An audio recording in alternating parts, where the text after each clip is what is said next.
السلام عليكم ورحمة الله وبركاته. هنعمل النهاردة نوع من الكيكة أنا بحبه جدا وخفيف، هي كيكة بالجزر. شوف مع بعض المقادير.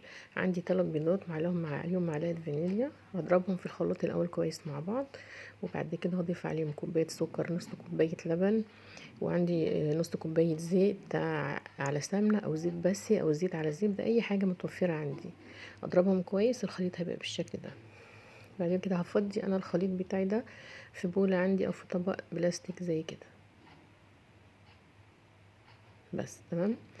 بعدين هنيجي بقى اللي هي النواشف، اللي هي الدقيق. عندي كوبايتين ونص دقيق، عليهم معلقة كبيرة بيكنج باودر، ربع جنزبيل، زي نص بقى اللي هي قرفة، نص بهارات، وبعدين هحط رشة ملح، ومعلقة معلقة بيكربونات صوديوم، او اللي احنا بنقول عليها الكربونات، ونقلبهم كويس مع بعض لحد ما يتمزجوا. عندي بقى نص كوبايه كاكاو، هقلبهم، وبعد كده هندخل كل المجموعه دي مع بعض. عندي بقى 3 كوبايات جزر، كميه حلوه.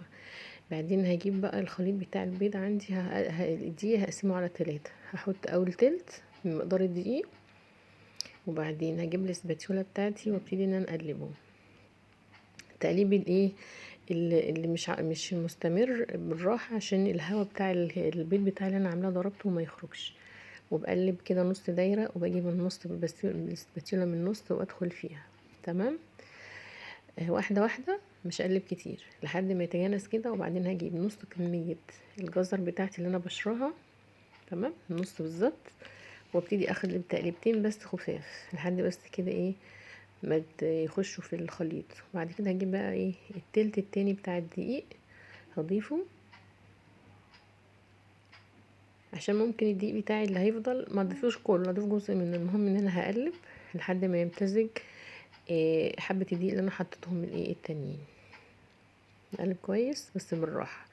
بعد كده هجيب باقي كمية الجزر بتاعتي كلها، طبعا ما هقدرش حاجة، هضيفها كلها واسيبش حاجة، وابتدي ان انا اقلب برضو بالراحة تقليبة كده 2. وبعدين هشوف الاقيها خفيفة، طبعا لسه بتحتاجة ايه دقيق، بقية الدقيق. فاضيف كمية الدقيق بتاعتي، هي مش كتير، اضيف كل كمية الدقيق بتاعتي بالشكل ده، وابتدي اقلب بقى.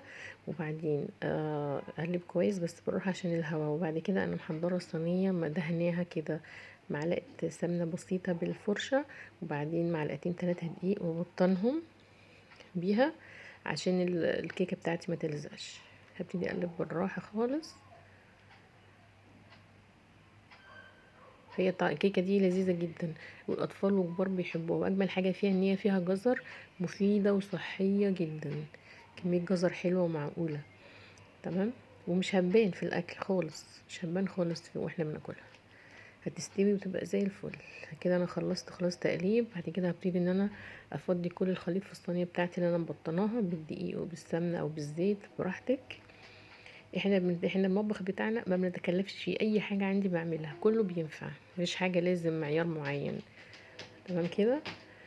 افضي كل الكميه، وبعدين هحط الصينيه في الفرن على 180 درجه، وابتدي لحد ما ايه ادخل العصايه السكينه تطلع مش ناشفه خلاص كده. بص الكيكه بتاعتي عامله ازاي، والجزر اصلا مش باين فيها، وهشه وجميله وحلوة جدا. فطار بقى اطفال حلوة، ممكن عشان الاطفال ممكن انا ازوقها بقى ايه بفاكهة، كريم شانتيه مثلا، اي فاكهة عندي، موز، فراولة، مانجا، اي حاجة، كريز. ممكن ما اضيفش فاكهة، ممكن احط مثلا كريم شانتيه بس، او ممكن اقدمها انا سادة، يعني زي ما انا حابة. وربنا يصلح ما بين ايديكم بالهنا والشفا، والسلام عليكم.